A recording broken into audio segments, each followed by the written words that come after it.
മഹാസഖ്യത്തിന് സ്വന്തം താൽപര്യങ്ങളാണ് പ്രധാനമെന്ന് പ്രധാനമന്ത്രി നരേന്ദ്രമോദി. യുവാക്കളെക്കുറിച്ച് മഹാസഖ്യത്തിന് താൽപര്യമില്ല. ബീഹാറിനെ ജംഗിൾ രാജിന്റെ ഇരുട്ടിൽ നിന്ന് വികസനത്തിന്റെ വെളിച്ചത്തിലേക്ക് എൻഡിഎ കൊണ്ടുവന്നെന്നും പ്രധാനമന്ത്രി അവകാശപ്പെട്ടു. बहुत बड़ा कारण ये है कि देश और बिहार में एक स्थिर सरकार है. जब स्थिरता होती है तो विकास तेज होता है. बिहार की एनडीए सरकार की शक्ति भी यही है और इसलिए आज बिहार का हर नौजवान उत्साह से कह रहा है, रफ्तार पकड़ चुका बिहार, फिर से एनडीए सरकार. यही कहता है ना, रफ्तार पकड़ चुका बिहार. ബീഹാറിലെ യുവാക്കളുമായി പ്രധാനമന്ത്രി നടത്തിയ സംവാദത്തിലായിരുന്നു ഈ കുറ്റപ്പെടുത്തൽ. പട്നയിൽ നിന്ന് വിനീത വിജി ഞങ്ങളുടെ പ്രതിനിധി ചേരുന്നു. വിനീത, ഈ യുവാക്കളുടെ കാര്യം പറഞ്ഞുകൊണ്ടാണ് പ്രധാനമന്ത്രി ബീഹാറിലെ തെരഞ്ഞെടുപ്പ് രംഗത്ത് അദ്ദേഹം ചില പ്രസ്താവനകൾ നടത്തിയിരിക്കുന്നത്. എന്താണ് ഈ സംവാദ പരിപാടിയിലൂടെ പ്രധാനമന്ത്രി പറയാൻ ഉദ്ദേശിച്ചത്? എന്താണ് മറ്റു വിശദാംശങ്ങൾ?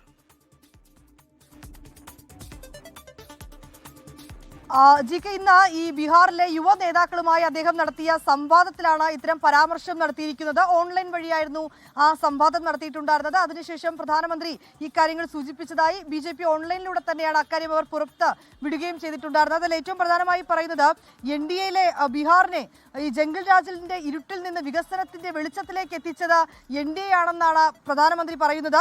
ബീഹാറിലെ യുവാക്കളുടെ ഭാവി സുരക്ഷിതമാക്കുക എന്നതാണ് നമ്മുടെ ഏറ്റവും വലിയ ഒരു കടമ എന്ന് അദ്ദേഹം പറയുന്നുണ്ട്.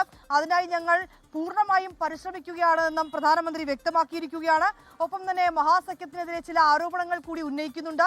മഹാസഖ്യമെന്ന് വിളിക്കുന്ന അവർ എന്നാണ് സൂചിപ്പിച്ചിരിക്കുന്നത്. അവർക്ക് പരസ്പരം മത്സരിക്കാനും പരസ്പരം തല്ലുകൂടുന്നതിനുമൊക്കെയായാണ് താല്പര്യം. അതായത് സ്വന്തം താല്പര്യങ്ങൾക്കാണ് അവർക്ക് പ്രാധാന്യം എന്നാണ് പ്രധാനമന്ത്രി പറഞ്ഞിരിക്കുന്നത്.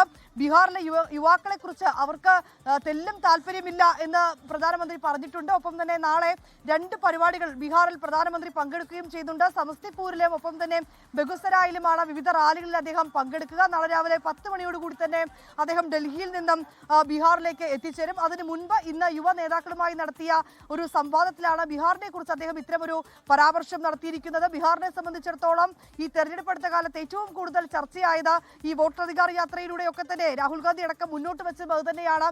ബീഹാറിലെ യുവാക്കൾക്ക് ജോലിയില്ല, വലിയൊരു വിഭാഗം ജോലിക്കായി കഷ്ടപ്പെടുന്നു എന്നുള്ള തരത്തിലുള്ള ചില ആരോപണങ്ങളൊക്കെ തന്നെ പ്രതിപക്ഷം മുന്നോട്ട് വെച്ചിട്ടുണ്ടായിരുന്നു.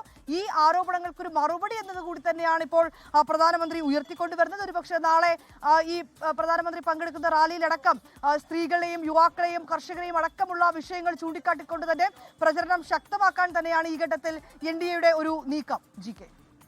വിനീത വിജിയാണ് വിവരങ്ങൾ നൽകിയത് പട്നയിൽ നിന്ന്. ലോകത്തെവിടെയായാലും ഏത് സമയത്തും 24 വാർത്തകളും ഓഗ്മെന്റഡ് റിയാലിറ്റി പാക്കേജുകളും എക്സ്പ്ലെയിനറുകളും വിശദമായി കാണാൻ ഞങ്ങളുടെ YouTube ചാനൽ നിങ്ങൾക്ക് സബ്സ്ക്രൈബ് ചെയ്യാം.